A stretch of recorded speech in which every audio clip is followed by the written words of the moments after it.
Olá, seja muito bem-vindos ao Super Táticos, esse teu novo podcast de esportes de Pelotas para o mundo que vai conquistando a todos, vai conquistando a audiência, vai conquistando o teu coração, porque aqui se fala muito, sim senhor e sim senhora, de esportes, mas principalmente sobre futebol, que é o tema de hoje. Ao meu lado, uma vez mais, professor Marcelo Parmegiani. Satisfação, professor, em tê-lo aqui mais uma vez. Satisfação é toda minha, Charles Garcia, amigos, amigas, internautas dos Super Táticos. Olha, Copa Professor Rui Carlos Osterman. Galera, tá chegando na reta final, cada vez mais emocionante, cada vez mais envolvendo as torcidas da cidade de Pelotas, as torcidas também de outras cidades do estado. Tá lá o Gaúcho peleando, Gaúcho de Passo Fundo, tchê. Mas o que me deixa triste, Charles Garcia, é que eu não sei, me perdoem a palavra, tá? Por favor, eu não sei quem é mais cagão, se é o Pelotas ou se é o Brasil. Porque o medinho de ter um Brapel na final me parece que está presente nas duas diretorias. Eu acredito que eles não querem. E a gente vai debater sobre isso, professor. Troféu professor Rui Carlos Osterman pegando fogo. E antes de mais nada, né, dá o teu joinha, te inscreve aqui no canal para receber sempre em primeira mão todo o conteúdo do Super Táticos que a gente faz com tanto esmero, com tanto carinho, com tanta dedicação para levar um trabalho legal para ti que tá aí do outro lado, acompanhar e ficar sabendo de tudo, né? Absolutamente tudo. De futebol também, né? E outros esportes, que em breve aí nós teremos convidados, que nós vamos falar. Tem muita coisa legal. Não perde o Super Táticos. Vou dar até um spoiler, até mesmo futebol colonial. Também, até mesmo né? Futebol colonial. Te liga então, te liga que vai ter muita coisa, esporte amador.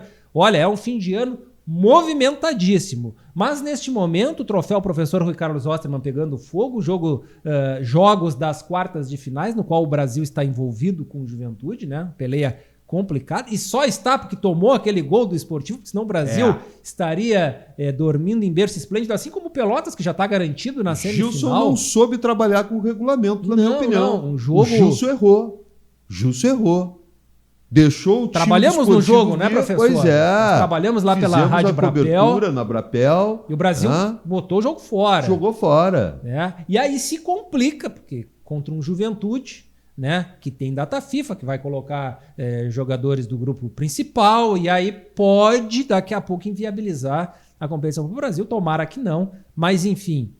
O Brasil se força a jogar e sempre que tu tem que jogar uma fase a mais, tu corre o risco, seja contra o Juventude, contra o Gaúcho, contra o Pelotas, contra quem quer que seja, porque aí é mata-mata, todo mundo quer a vaga, independente da sua qualidade. Mesmo que não seja um risco dentro de campo com relação ao resultado, é um risco de lesão, é um risco de cartão, é um desgaste físico, é custo de logística de deslocamento, claro. Tudo isso aí pesa bastante. Agora, tem um porém, tem o outro lado da moeda.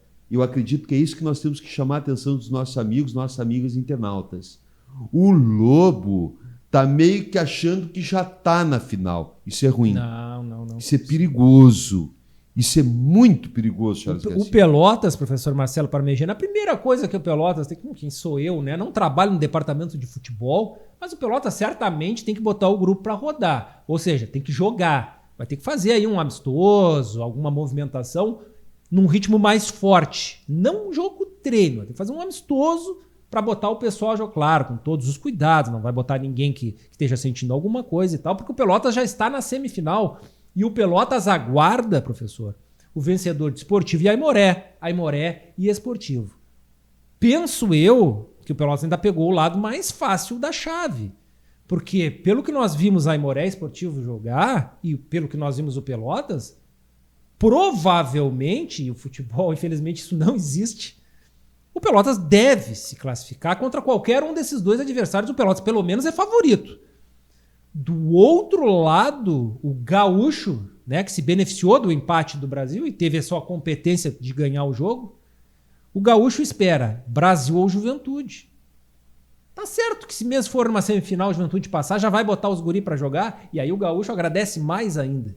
Mas, de qualquer forma, pode dar Gaúcho e Brasil, um jogo extremamente complicado. Acho que Pelotas e Aimoré, o Pelotas Esportivo, não dá para dizer que as coisas são fáceis no futebol, porque isso não existe, mas é mais viável pro Pelotas uma classificação. Agora o detalhe, professor, a cereja do bolo, que eu sei que tu tá louco para falar disso. Tu tá assim, ó, né? Desde que nós chegamos aqui, o professor só fala nisso.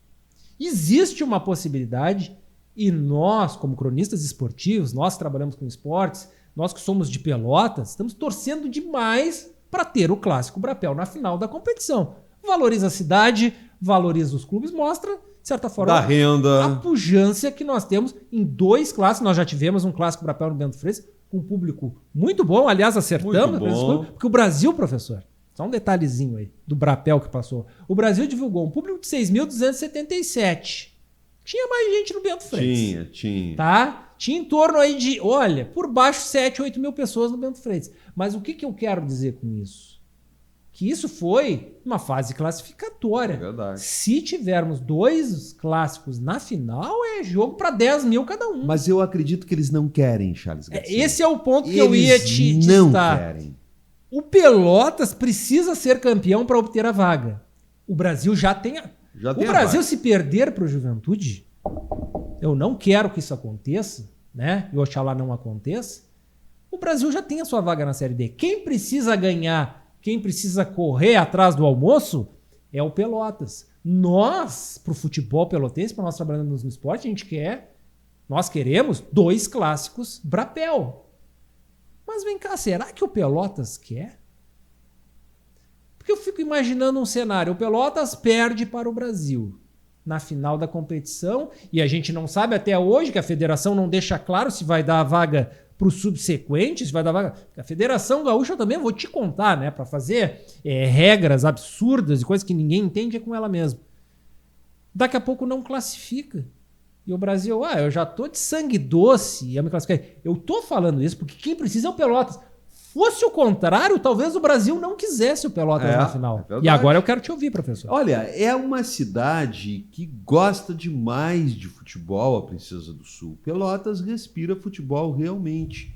E a prova disto foi o último Brapel no Bento Freitas. Muitas pessoas até desconfiavam que não teria um bom público. E o público acorreu para o estádio. Tanto a bonita torcida do Brasil como a bonita torcida do Pelotas. Só que as diretorias do Lobo e do Chavante têm medinho de disputar clássico. Tem medinho de se enfrentar para valer numa competição. E aí, quando não tem clássico, quando não tem rivalidade, o futebol não cresce. A dupla Grenal só é a dupla Grenal por causa dos Grenais. Fla-Flu só é Fla-Flu por causa dos jogos entre Flamengo e Fluminense. Não adianta ficar se escondendo. Nós tivemos anos e anos a fio sem clássico Brapel. Afinal, o melhor para todos nós, para a qualidade, inclusive, do futebol dessa Copa Professor Rui Carlos Ostermann, seria uma final Brapel. Claro, respeitando o Aimoré, que, aliás, eu acho o time do Aimoré perigosíssimo. E o Aimoré ressurgiu na competição. Perigosíssimo. E o próprio Gaúcho, treinado pelo Fabiano Daitz. É competitivo o Gaúcho, muito demais. Muito competitivo. Demais. Joga com o regulamento debaixo do braço. O Brasil está invicto ainda. O Brasil é o único invicto. O Gilson, por sorte, não foi derrotado lá em Bento Gonçalves, porque jogou fora a Vitória, que já estava ali sorrindo, mexeu e mexeu muito mal. E aí é evidente, o Pelotas, por já estar na semifinal, ele sofre uma certa desmobilização na medida em que acredita que basta apenas passar por um adversário. É verdade, mas também não é. É verdade porque, de fato, apenas um adversário. Mas esse adversário pode engrossar o caldo de tal maneira que o Pelotas não vai conseguir mais aproveitar. E tem um detalhe, professor, agora que tu citou da invencibilidade do Brasil. Isso dá como dizer assim, uma pseudo-força. Por quê? O Pelotas classificou em primeiro perdendo um jogo. Hoje hoje, há muito tempo, né? Porque a gente ainda é do tempo que a vitória eram 2 pontos, né, professor?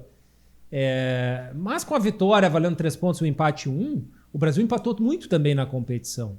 Tanto é que o Pelotas classificou em primeiro, de certa forma, tranquilo. Porque o Pelotas tem mais vitórias. Então a vitória ela é muito melhor do que o empate. Porque quando a gente diz assim, o Brasil invicto, parece até que... E o Brasil tem muitas dificuldades. Sim. Muitas dificuldades técnicas. Táticas também. Sim. Mas muitas vezes tu não consegue operacionalizar mais na parte tática devido às fragilidades técnicas que tu tens, né?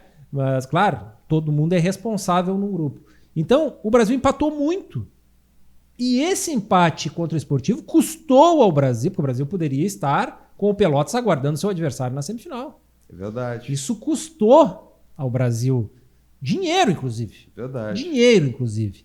Tá? Então, é aquela coisa, o Pelotas perdeu um jogo, mas o Pelotas ganhou praticamente todos os outros. Com exceção ao Brapel, o Pelotas perdeu uma pro Gaúcho e venceu as demais. Então, olha o quanto a vitória ela é melhor. Uma vitória, até para critério de desempate, ela é melhor que 3 empates. É melhor tu jogar 3 jogos fora, ganhar 1 e perder 2 do que empatar 3.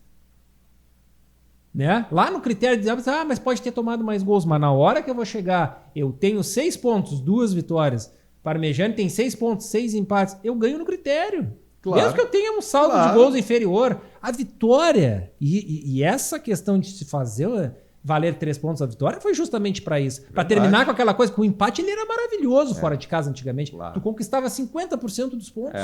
Então, porque eu vejo muito o Brasil Clube usar isso, que nós somos invictos e tal. Tudo bem, é uma marca. Se o Brasil for campeão, vai bater no peito, ganhamos o campeonato. Mas de boa intenção, o inferno tá cheio. Não dá. Jogando um futebol que o Brasil pudesse usar o fato da invencibilidade como um troféu. Não dá. Não, o Brasil se escapou, como o professor disse, de perder. Porque não só o Esportivo arrematou mal. O Brasil tomou um gol do Pelotas, o Pelotas com 10, dentro do Bento Freitas. Então o Brasil tem suas fragilidades, sim. Vamos dar nome aos bois. Aliás, nome aos bois foi um sucesso, né, dos Titãs, lá nos anos 80. Vamos dar nome aos bois. Lateral direito, muito deficiente, Yuri. Não pode jogar. Ele é um lateral que compromete o sistema defensivo do Grêmio Esportivo Brasil. O Yuri estava melhor na zaga naquele sistema de 3 zagueiros. Como lateral, ele não sabe trabalhar. Góes no meio-campo, nota 3. Camisa 10 fake. Deixa muito a desejar. Não sabe trabalhar como camisa 10. Não tem condições. Camisa 7, Silvano, muito esforçado, bom jogador, cansa porque luta demais, precisaria ser melhor assessorado taticamente para poder crescer numa produtividade ofensiva pelo corredor flanco direito. Lateral esquerdo, Otávio, o capitão, muito preso. Sistema de marcação de cobertura do Otávio é falho, tanto é que o Esportivo deitou e rolou nas costas do Otávio. Foi uma vergonha. Foi uma vergonha o sistema de cobertura do Brasil. E o Esportivo, treinado pelo Macho, né, foi para cima do flanco esquerdo da defesa do Chavante. E olha, o Esportivo, um time com N dificuldades. Eu esperava muito mais do Esportivo naquele jogo.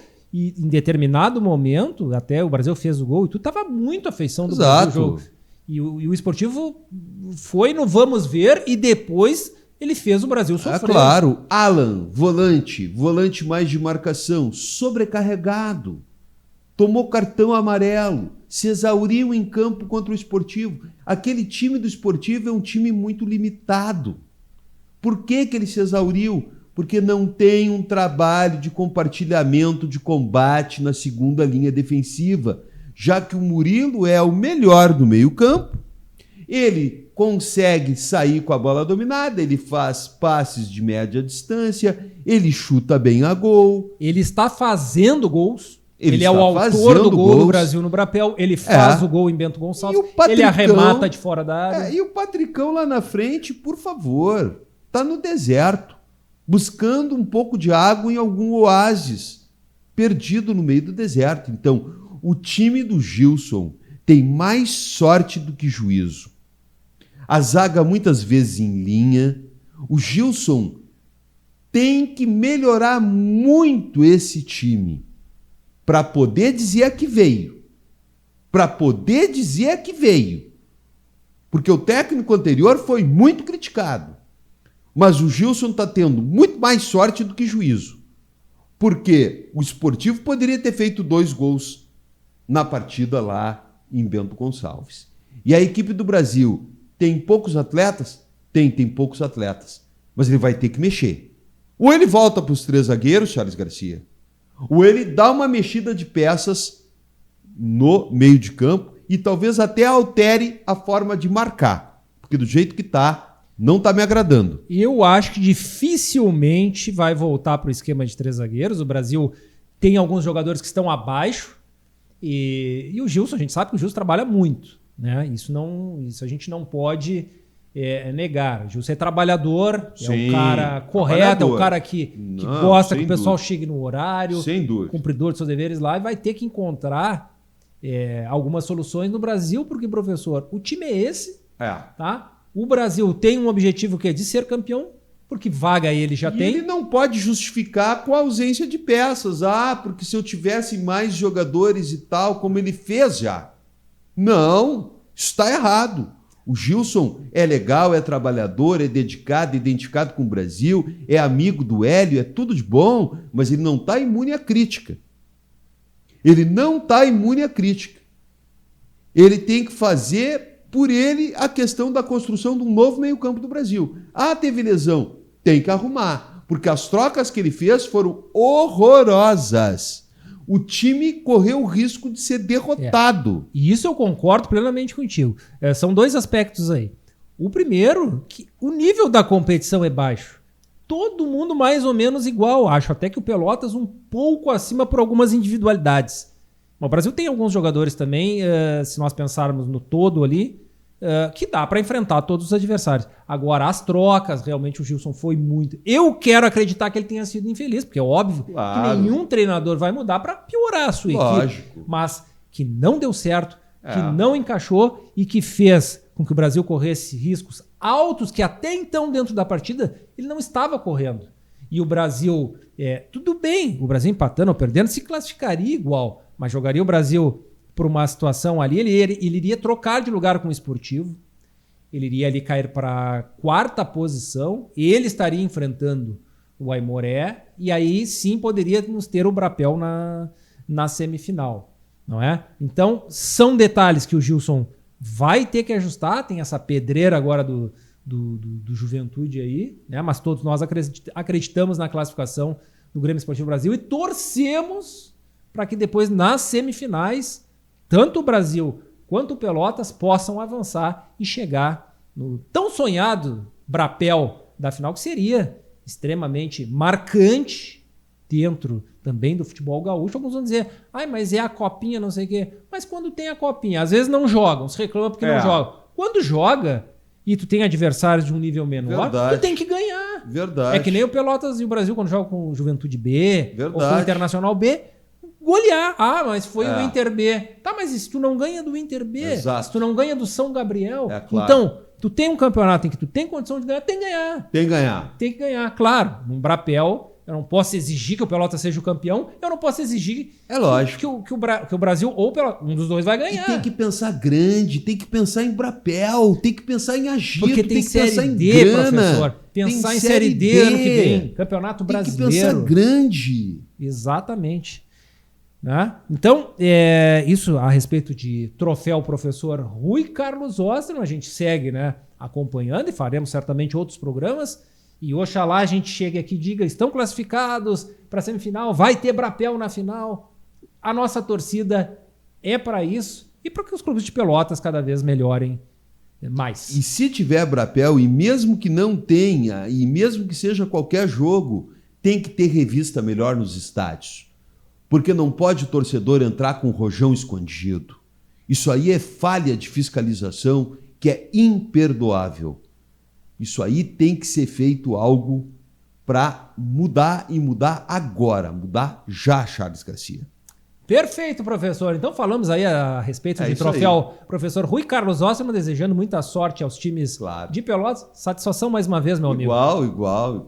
E agradecendo a tua presença, a tua participação, sabendo que tu pode comentar. Não esquece de dar o joinha, faz a tua inscrição, espalha os Super Táticos para Pelotas, para toda a região sul, para o mundo. Estamos na internet, né? Lá na China, quer assistir o Super Tático? Assiste o Super Tático. Fala com um amigo aí que está fora do Brasil, fala com teu parente que está em Caxias do Sul, fala com teu parente que está em São Gabriel, que está em Passo Fundo, que quer saber a respeito das coisas do futebol da nossa terra. Faz a tua inscrição e participa conosco. Esse foi, portanto, o Super Táticos de hoje. Um grande abraço a todos e até a próxima. Tchau.